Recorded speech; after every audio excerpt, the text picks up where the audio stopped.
Дорогие друзья, всем добрый вечер. Очень рад всех приветствовать. Прекрасный день сегодня, потрясающий, солнечный. И мы продолжим знакомство с таким же потрясающим, великим произведением «Страсти по Иоанну». Мы в прошлый раз остановились сами в середине первой части, и сегодня двигаемся дальше. Всем добрый вечер. Очень рад всех слышать.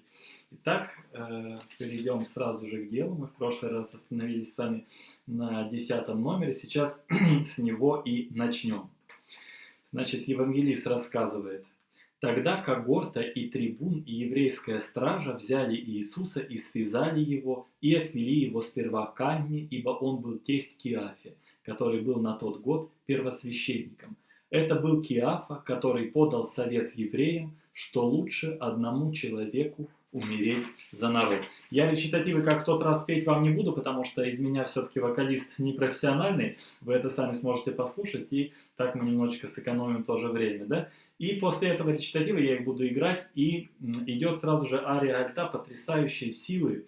Ария альта с двумя гобоями. Это действительно очень тонкое такое звучание. Посмотрите, «Von den Stricken meiner Sünden», «Чтобы цепи прегрешений с меня слетели, был Господь закован, чтоб меня от тяжкой муки скоро избавить, Он стерпел побои». Вот эти два гобоя, они, конечно, дают потрясающий тонкий такой оттенок, как будто, вот я вам уже приводил пример в связи с страстями по Матфею, как будто с человека слои какие-то сдирают с души, и душа оголяется. Вот потрясающий, конечно, несет это эффект. Итак, я играю речитатив и арию альта. Речитатив, еще интересно, что в отличие от страстей по Матфею, где все время перед арией был речитатив, имеется в виду не евангельский, а речитатив, допустим, и ария альта, да, здесь идет без речитатива. Здесь идут только евангельские речитативы, а арии в страстях по Иоанну уже идут просто арии, без вступительного речитатива.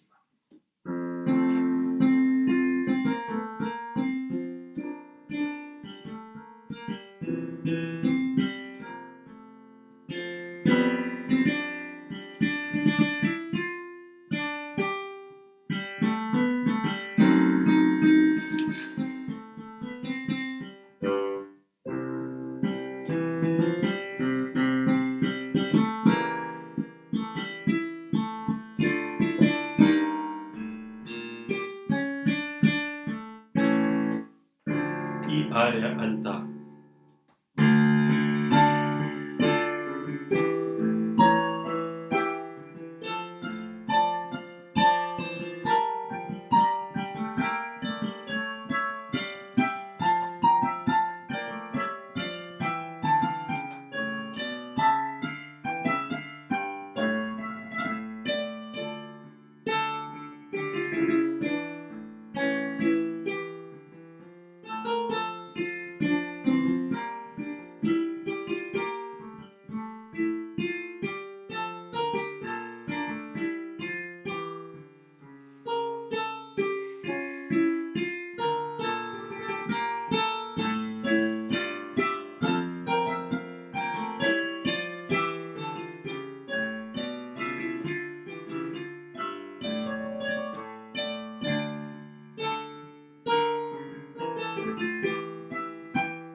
такая скорбная ария: чтобы цепи прегрешений с меня слетели, был Господь закован, чтоб меня от тяжкой мухи скоро избавить, Он стерпел побои. Вот это все время такие цепные ходы, да, как будто цепи прегрешений сковывают человека, все время секвенции идут.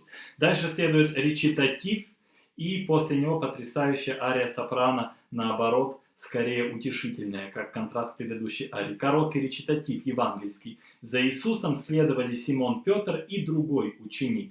И тут же идет ария совершенно противоположная. Если два гобоя несут оттенок скорбный, такой очень болезненный, то две флейты, как правило, флейта несет утешительный вообще у Баха. Ну, как правило, не всегда, конечно. Более утешительный оттенок, и вы сейчас это услышите и по музыке, и представляя тембр поперечной флейты.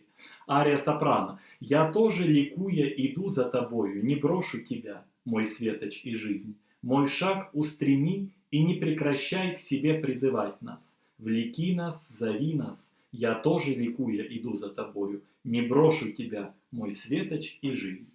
Речитатив, значит, да? За Иисусом следовали Симон Петр и другой ученик.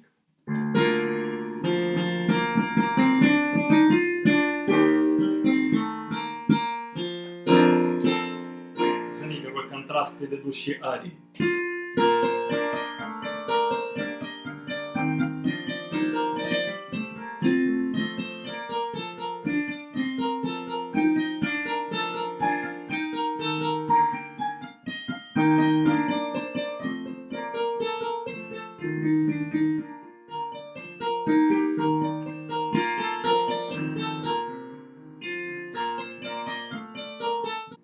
Вот такая вот потрясающая ария, действительно, вот какой-то элемент утешения в ней есть, не правда ли? Вот сейчас пианино.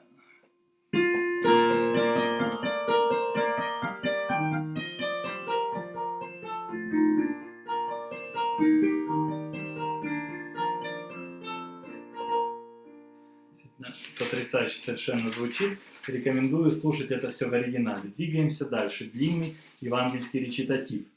Мы его сейчас фрагментами пройдем целиком, сначала до хорала. Значит, ученик же сей был знаком первосвященнику и вошел с Иисусом во двор первосвященнический. А Петр стоял вне за дверями. Потом другой ученик, который был знаком первосвященнику, вышел и сказал привратнице и ввел Петра. Тут служанка-привратница говорит Петру: «И ты не из учеников ли этого человека?» Он сказал: «Нет». Между тем рабы и служители, разведя огонь, потому что было холодно, стояли и грелись. Петр также стоял с ними и грелся. Первосвященник же спросил Иисуса об учениках его и об учении его. Иисус отвечал ему: «Я говорил явно миру. Я всегда учил в синагоге и в храме, где всегда евреи сходятся, и тайно не говорил ничего. Что спрашиваешь меня? Спроси слышавших, что я говорил им. Вот они знают, что я говорил». Когда он сказал это, один из стражников, стоявший близко, ударил Иисуса по щеке, сказав: «Так отвечаешь ты первосвященнику». Иисус отвечал ему: «Если я сказал худо, покажи, что худо, а если хорошо, что ты бьешь меня». После чего идет потрясающий хорал. Сейчас мы до него дойдем. Итак, вот этот речитатив я играю.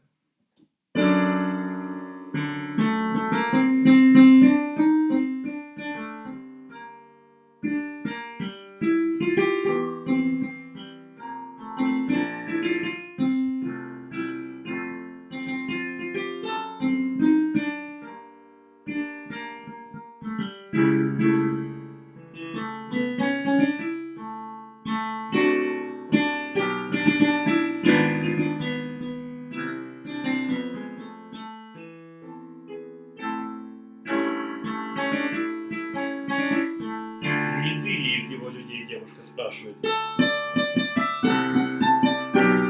Он ответил: «Не я».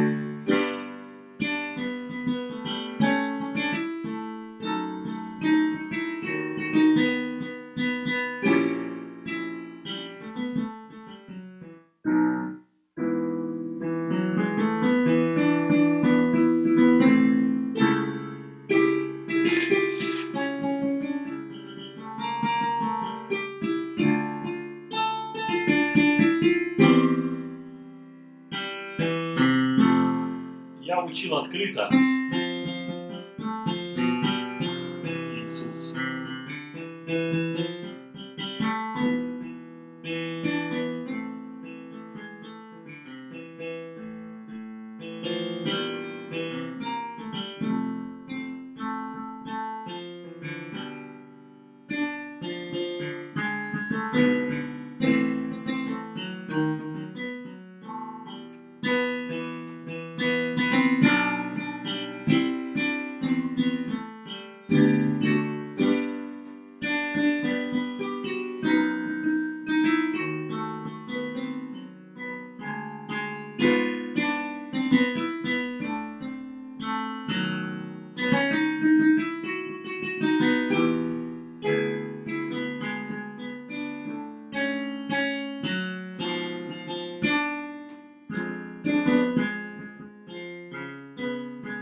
бьешь меня, да, укажи.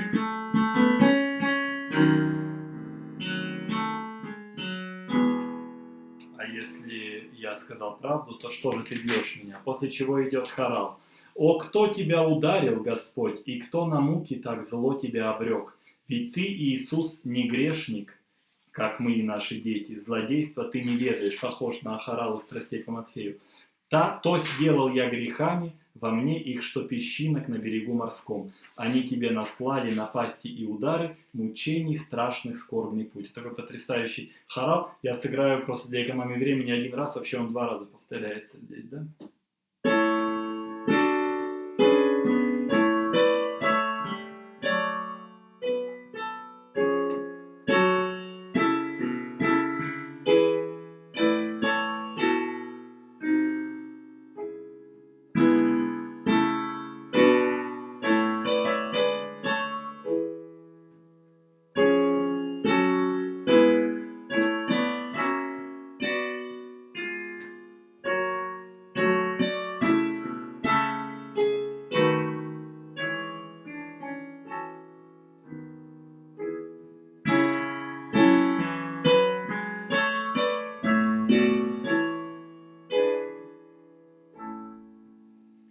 После этого продолжается речитатив и реплика хора. Анна, это жрец, да, этот, послал его, связанного к первосвященнику, Киафе, начальник, не жрец, а начальник. Симон же Петр стоял и грелся. Тут сказали ему, и вот эта реплика хора, не из учеников ли ты его? Он отрекся и сказал, нет, один из слуг первосвященнических, родственник тому, которому Петр отсек ухо, говорит, не я ли видел тебя с ним в саду? Петр опять отрекся, и тотчас запел петух, и вспомнил Петр слово, сказанное Иисусом, и, выйдя со двора, горько заплакал. Вот это будет такое маленькое ореолза тенора. Итак, начинаем с речитатива. И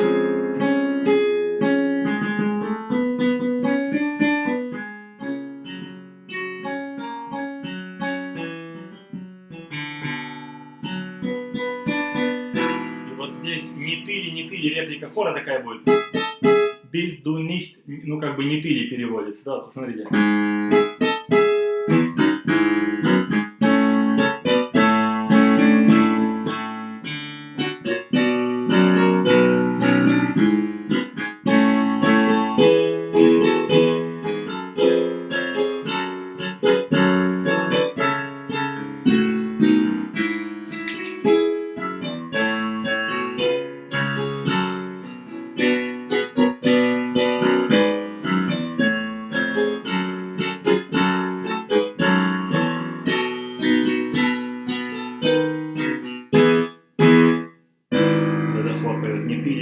Дальше. Опять говорит Петр, не я.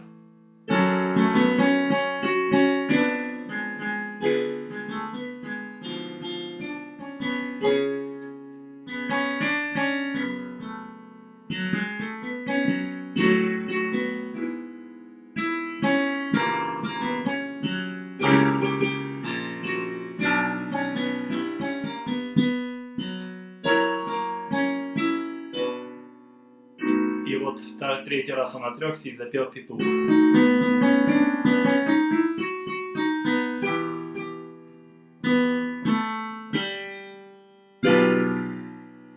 Горько заплакал, посмотрите, какой идет кусок.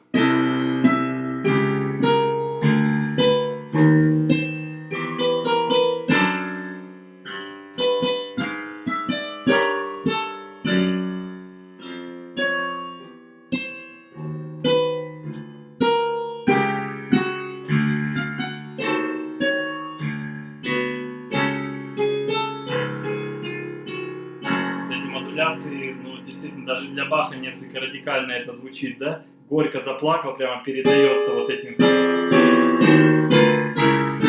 Горько заплакал.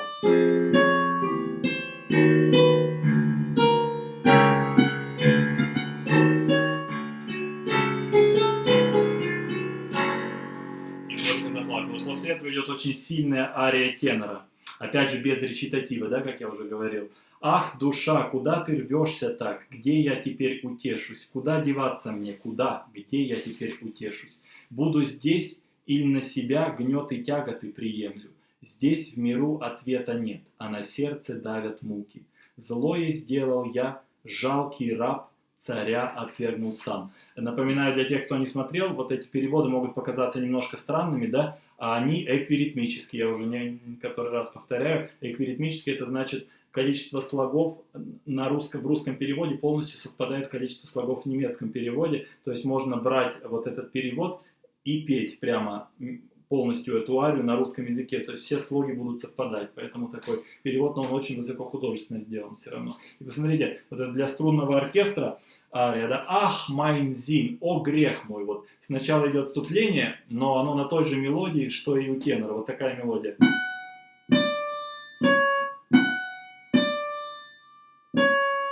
Как вот «Ах, мой грех». Посмотрите, как это здорово сделано у Баха.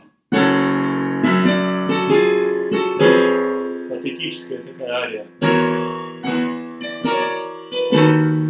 Ах, мой грех опять.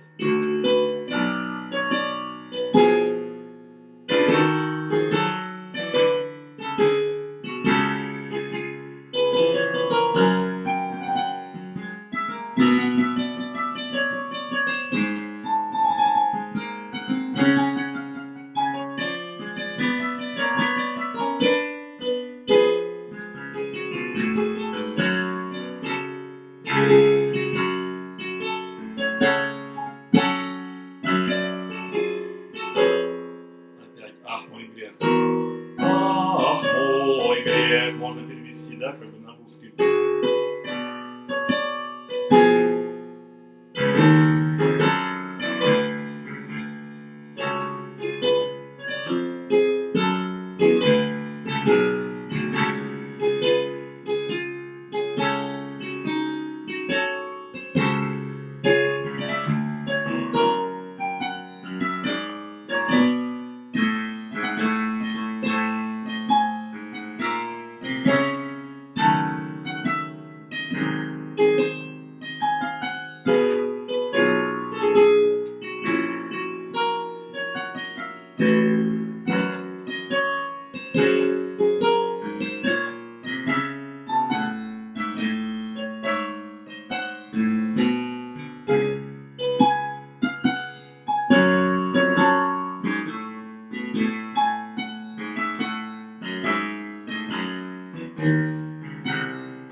Вот такая патетическая действительно ария, очень сильная, очень мощная, она практически в завершении уже идет, да, этой части, которая всего, эта часть первой страстей по Иоанну идет всего около 40 минут. Вот посмотрите еще раз. «Жалкий раб царя отвергнул сам», да, здесь в миру ответа нет, а на сердце давят муки, злое сделал я. Жалкий раб царя отвергнул сам. И после этого завершает первую часть хорал. Петрус der nicht denkt zurück. Безогляден в думах Петр, от Христа отрекся. Взор суровый испытав, вдруг заплакал горько. Обратись ко мне, Иисус, если не раскаюсь, если зло я сотворю, загляни мне в душу. Интересно, вот я вам говорил, что после первой части страстей в протестантской церкви проповедь шла сразу, да, и вот здесь в «Страсти по Иоанну» Бах решил на такой тяжелой патетической ноте, как будто человек совершил прегрешение и после этого должен слушать проповедь. Вот я еще раз сыграю окончание и хорал.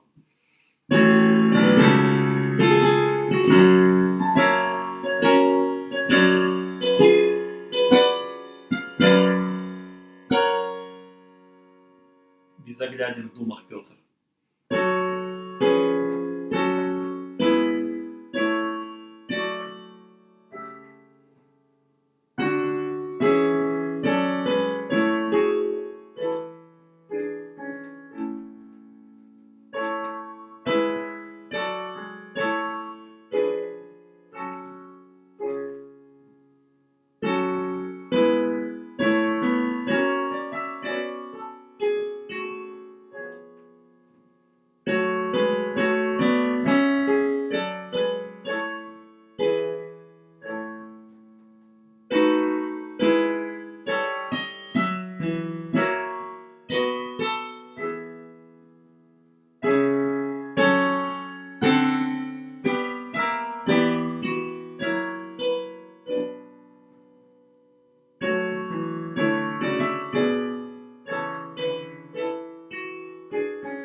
Смотрите, удивительно, вот в «Страстях по Иоанну» все-таки как хотите, хоралы, они какого-то другого уровня. Кто-то может сказать, что в «Страстях по Матфею», ну вот даже есть такие мнения, принято говорить, что Бах вышел на абсолютно другой уровень, да, вот этих вот хоралов, что они божественные, потрясающие. Но я с этим категорически не согласен, но это не все, конечно, так считают. Просто в «Страстях по Иоанну» они какие-то более реалистичные, и вот такие гармонии какие-то на баховские в какой-то степени не свойственные, потому что они редко повторяются, но посмотрите, когда он использует такие непривычные гармонии. Wenn ich Böses hab getan, rühre mein Gewissen. То есть, когда я зло сотворил. Посмотрите, как непривычно для Баха звучит на слове «зло».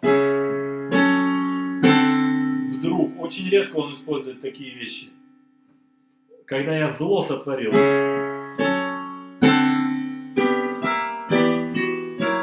Такая модуляция очень непривычная. И успокой, как бы, мое понимание, мою душу, скажем так, да.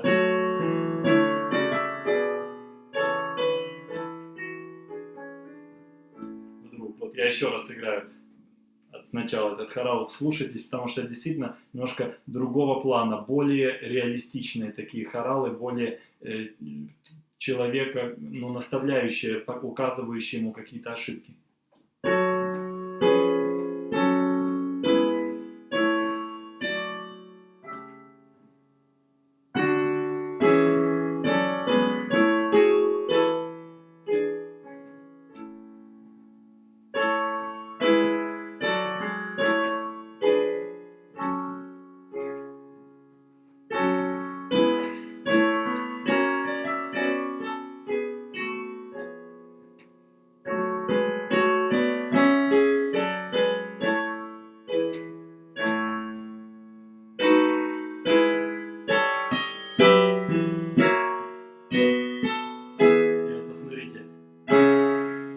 Зло.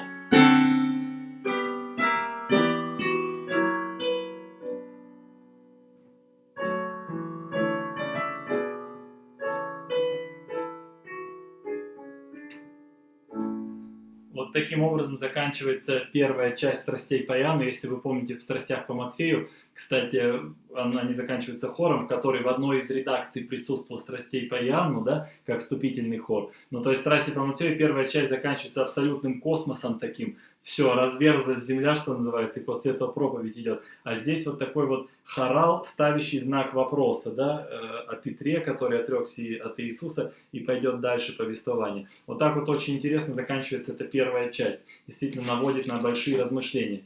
Дорогие друзья, всем большое спасибо. Слушайте, да, больше. Вот есть прекрасная запись, много людей ко мне обратилось, я некоторые разные варианты присылаю. Вот. Но вот ту запись основную, которую мы слушали, которую я всем рекомендовал, первую, Ван Фельдхофена, недавняя запись голландского баховского общества, они потрясающие, конечно, там полностью аутентичный инструментарий, и очень здорово, очень тонко это все сделано, так что я рекомендую, потому что так вот изобразить это на пианоле, даже не на рояле, не на клавесине, это очень трудно, и неизбежны какие-то огрехи, да, здесь, вот, а именно вот в записи вы сможете почувствовать, как это все по-настоящему звучит. Еще раз напоминаю, Михаил Сапонов, шедевры Баха по-русски. Для тех, кто более подробно хочет вот прямо с текстом, это можно как с либретто сидеть читать. Эта книга в свободном доступе, и вы можете, слушая, для тех, кто не знает немецкий язык, да, слушая, сидеть с этим текстом, это очень помогает. Собственно, это вообще помогает всем, кто ходит в оперу, еще, ну, вот на спектакли, на оперные, да, я всем рекомендую иметь вот всегда с собой текст, потому что так больше эффект погружения идет. Это зависит, конечно, от того, какой вы раз приходите. Может быть, первый раз важнее даже музыку послушать, вот, саму, да. Но вот здесь, если знать полностью перевод, конечно, потом гораздо глубже открывается это все. Вот. Так что большое спасибо, дорогие друзья, за сегодняшний эфир наш опять короткий. Я говорю, что мы в более таком режиме будем это делать спокойно, потому что «Страсти по Матфею» очень было, ну, просто долго и много, да. На следующей неделе мы с вами пойдем, значит, дальше.